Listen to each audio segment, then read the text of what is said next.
crazy theory about Gi-hun and the old man from the show Squid Games. All right, let's hear it. So remember how close the old man was to Gi-hun? Yeah. So there's a theory that the old man is actually the dad of Gi-hun. Wait, what? So in episode 3, Gi-hun asks for chocolate milk when the workers are handing out regular milk because he's allergic to dairy. And then the old man says, I'm willing to bet as a kid you got spanked a lot. And then Gi-hun says, how'd you know that? Then the old man says, my son did too. He was just like you, friend. Wait, what the? He's basically saying that he's exactly like his son. And then when they're playing the marbles game, the old man says, You know, when I was a kid, I lived in a neighborhood just like this. And then Gi-hun says, so did I. and then when the old man starts to lose his memory, he asks Gi-hun, what day is it? And he says, is today the 24th? Because his son's birthday's in a couple days. And guess what day Gi-hun's birthday is? What? At the beginning of the show, when Gi-hun's trying to get money out of the ATM, he types in his birthday as a pin. And his birthday is April 26th. Just a couple days after the 24th, just like the old man's son. Stop it.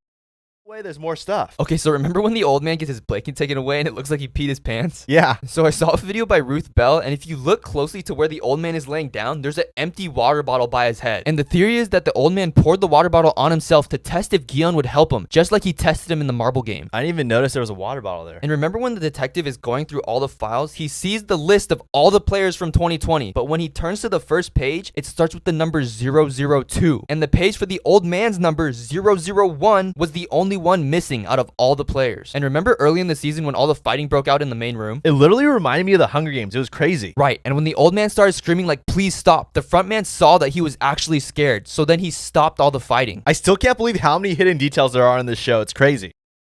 So I read this article and there's a theory that you could tell that the old man was bad from the beginning. Honestly, looking back on it, I had no idea he was bad. Right? But if you look closely when they're playing red light, green light, everyone is getting scanned by the robot except for the old man. And he's the only one that's not nervous to play. And early in the show, we see someone take off their VIP mask. And if you look at their hand, it's the old man's hand. I never realized that you actually see him take off the mask. Right? And you know how all the players are always trying to figure out which game is next? Yeah. Did you know that if they just looked around and moved all the beds, all the games are drawn on the wall in the order that they're played? Wait, are you serious? Ever since they entered the room, the games have been on the wall. The writing of the show is so good, I never even realized all these Easter eggs.